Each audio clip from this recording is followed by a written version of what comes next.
guys, welcome back to the channel.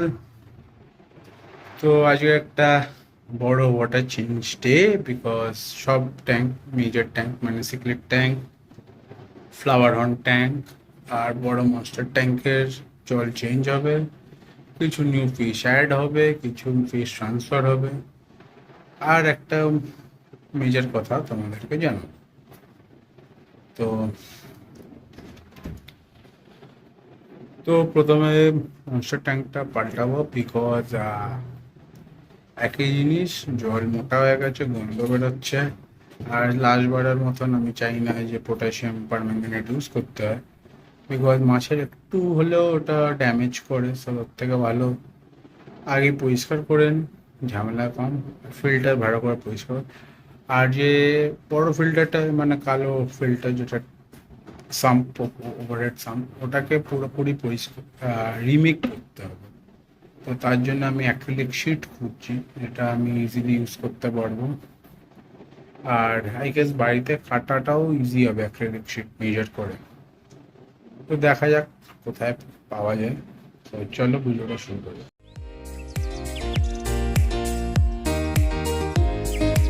তো recently আগের ভিডিওতে বা শর্টসে দেখেছো বা আগের ভিডিওতেও দেখেছো যে আমি একটা বেবি ফিমেল ফ্লাওয়ার হর্ন এনেছি। আর এটা মোস্ট প্রবলি ফিমেলই, এখন অব্দি যা বুঝতে পারছি। হালকা একটু হেড পপ তো ফিমেলের হয়, সেটাও এরও আছে, বাট এটা ফিমেল কিনা তোমরা জানিও। আর যে পিকক বাস ওর জায়গায় ছিল, ওকে আমি নিচে এখানে পার্টিশন করে ছেড়ে দিয়েছি। এখন এখানে বড় হবে, কয়েকটা দিন যেতে যেতে আই গেস ও বড় হয়ে যাবে, দেন আমি ওকে রিলিজ করে দেবো। আর যে ছোটো মাছগুলো আছে ওগুলোকে হয়তো এই ট্যাঙ্কে, যেখানে ফেদার ফিন স্কুইকারগুলো আছে, ওই ট্যাঙ্কে মোস্ট প্রবলি ট্রান্সফার করে দেবো।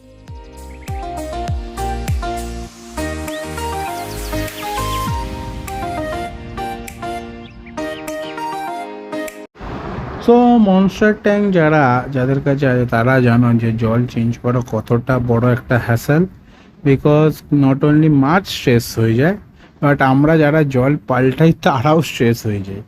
মানে খালি করতেই ধরে নাও আধা ঘন্টা, ভরতে আরও আধা ঘন্টা, 1 ঘন্টা।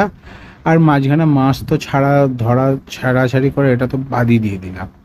প্লাস যেহেতু এখন দুটো ফ্লাওয়ার অন আছে, নোংরাটা একটু বেশি হচ্ছে। সো এখন প্রায় এভরি উইকই আমার এটা সাইফেন করতে হচ্ছে। আমি একটা বড় পাইপ নিয়ে এসে ওটা দিয়ে আপাতত সাইফেনিং করছি। মোস্ট প্রবাবলি এর মধ্যে আমার একটা বড় ফিল্টার লাগাতে হবে। স্পঞ্জ লাগাবো না, কারণ অনেক জায়গায় দেখলাম sponge filter over the year ক্ষতি করবে। ওর থেকে ভালো একটা hang on the back filter বা ওপরে ব্রেসিং করে টপ ফিল্টার লাগিয়ে দেবো।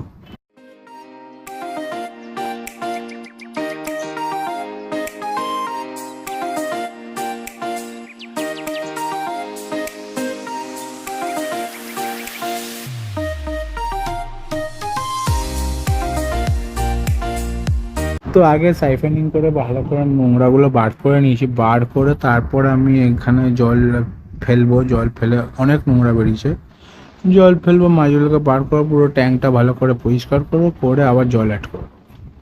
তো সিক্রেট ট্যাঙ্কটা অনেক দিন ধরে পরিষ্কার করা হয়, জলটা পুরো হলুদ টিন্ট হয়ে গেছিলো, জানি না কী করে, কারণ এখানে খালি এলইডি বাল্বের আলো আসে।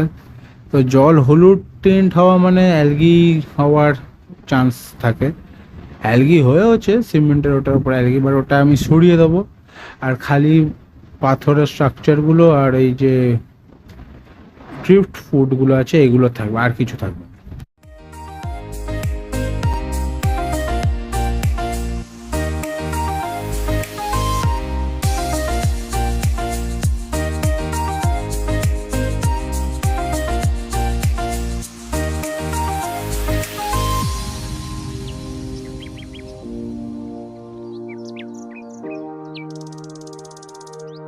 জল চেঞ্জ করার পরে মাছ যখন খায় তখন ওটা দেখতে আলাদাই একটা শান্তি লাগে।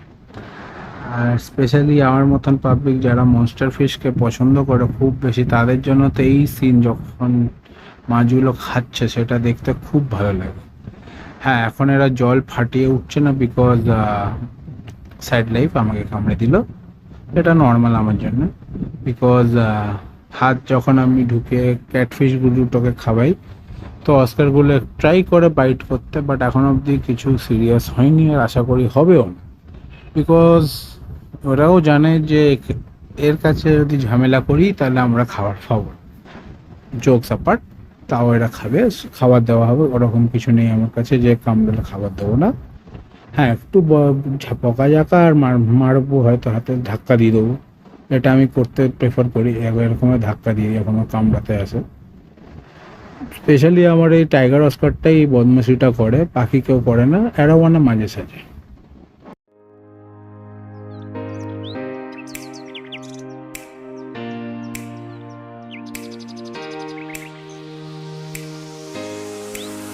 তো পিকক বাসটা খাওয়া শুরু করে দিয়েছে, আর আশা করি ও কিছুদিনে ভালো বড় হয়ে যাবে, যাতে ও এদের সাথে ঘুরে বেড়াতে পারে। আর কারণ একে ম্যাক্সিমাম 8-9 ইঞ্চ হতে হবে এই জায়গার মধ্যে, না হলে অস্কারগুলোর সাথে ধুধুমা ঝগড়া লেগে যাবে। আর অস্কারগুলো হয়তো একে মেরেও দিতে পারে, কারণ অস্কারগুলো খুব বড়। আর আমি অস্কারগুলোকে কোনো মতেই দিতে রাজি নই কাউকে। আমাকে অনেকজনই বলে অস্কারগুলো দিয়ে দাও দাদা, ভাই অস্কারগুলোকে দিয়ে দেয় না, আমি দেবো না। তো অ্যাবাকে অনেকদিন পরে চোখের সামনে মোটামুটি হ্যান্ড ফিডিং করালাম, বিকজ ও একদম হাত থেকে খায় না, বাট হ্যাঁ চিমটা দিয়ে ধরলেও খায়। এটা দেখে খুব ভালো লাগলো, বিকজ আগেও হ্যান্ড ফিডই করতো, বাট এতদিন পরে এখন আবার করছে, দেখে ভালো লাগছে। তো তারপর আমার এই দুজন পাশাপাশি থাকে, এখন ছোট আছে বলে চলে যায়। যদি এটা ফিমেল হয় তাহলে তো 1-2 বার ট্রাই করবো ব্রিডিং করানো, যদি হয় ভালো, না হলে ফিমেলটাকে মোস্ট প্রবাবলি আমি সেল আউট করবো বা গিভ অ্যাওয়ে করে দেবো। সেল আউট করার চান্সটাই বেশি। তাছাড়া ক্যামেরা পড়ে গেল, মেল ফ্লাওয়ার হর্নটা আমার কাছে থাকবে, বিকজ ওর এটা ফাইনাল ট্যাঙ্ক সবসময়ের জন্য বলেছি। আমি আরেকটা জিনিস, আমি হয়তো সিক্রেটগুলোকে সেল করে দেবো মোস্ট প্রবাবলি, এখনও ঠিক নেই।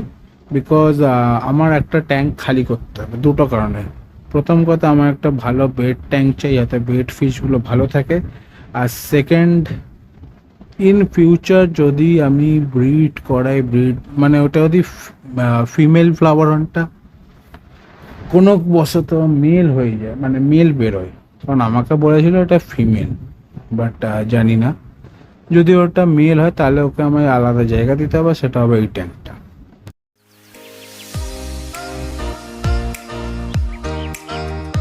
তো এখন খালি পাথর, রেডফুট এগুলো আছে। জল এখন একটু ক্লাউডি মনে হচ্ছে, বাট কিছুক্ষণ ফিল্টার চললে জল পরিষ্কার হয়ে যাবে। আর দেখতেই পাচ্ছ জলটা ভালো পরিষ্কার হয়ে গেছে। আর আবার দেখি এগুলো খাওয়াবে, কারণ এখন যেহেতু লোকানোর জায়গাটা নেই আর নোংরাগুলো আটকাবে কম, তো আশা করি পরিষ্কার থাকবে কয়েকদিন। তো আজকের ভিডিওটা কেমন লাগলো বলো, লাইক করো, শেয়ার করো, সাবস্ক্রাইব করো। 3টা মেজর ওয়াটার চেঞ্জ করেছি। আবার আমি সেরকম অ্যাসাজ ওয়াটার চেঞ্জ করি না, বিকজ ও একা থাকে, ওর ওয়াটার চেঞ্জ করাটা একটু কমই লাগে, বিকজ নোংরা কম হয়, একবারই খায় সারাদিনে। আর বড় ফিল্টার বসানো, আমি ভেবেছিলাম ওই ফিল্টারটা এখানে দেবো সিক্রেট ট্যাঙ্কে, বাট জায়গা হতো না, তাই জন্য ওই ফিল্টারটা ওইখানেই রয়েছে। ওখানে একটা ডিআইওয়াই ফিল্টার করা আছে, তোমরা সবাই জানো, যেটা কমিউনিটি ট্যাঙ্ক, ওটার মধ্যে ছোট ফিল্টারটা থাকে, ওটাই পরিষ্কার, ওটা ভালো পরিষ্কার করে। তো যখন ওটা একদম ক্লগ হয়ে যায় তখন ফাউন্টেনের ফোর্সটা কমে যেত, বুঝে এই যে চেঞ্জ করতে কিছুই না, ফিল্টারটা পরিষ্কার করে দিই আর ওটা চলতো, ওটা রেগুলার। বাট এদেরকে কারণ এদেরকে দেখাই, বিকজ সিক্রেটের কালারগুলো তোমরা জানো। মনস্টার ট্যাঙ্কে একটা আলাদা আছে পরিষ্কার করার, আর ফ্লাওয়ার হর্ন ট্যাঙ্ক তো মাস্ট, বিকজ ছোট স্পঞ্জে হচ্ছে না, কারণ দুজন আছে আর প্রচুর বেস্ট তৈরি হচ্ছে। তো এখন দেখতে হবে ওটারও কিছু একটা চেঞ্জ করতে হবে, খুব দরকার, না হলে প্রবলেম হয়ে যাবে। সো ভাবছি একটা hang on the back filter লাগাবো, কিন্তু ওগুলো খুব তাড়াতাড়ি খারাপ হয়ে যাবে। তো ওরকমই একটা আনতে হবে যেটা অনেকদিন চলবে। তো দেখা যাক কী করি। আর নাহলে ওপরে কাঁচে ব্রেসিং করে ওর ওপরে একটা টপ ফিল্টার বসিয়ে দিতে পারি। ওটা দেখা যাক কী করা যায়, তোমাদের জানাবো। সো ভিডিওটা লাইক করো, শেয়ার করো, সাবস্ক্রাইব করো, আর 500 সাবস্ক্রাইবার করে দেয় এই বছরের শেষের মধ্যে। দেখা হবে নতুন ব্লগে। So tata.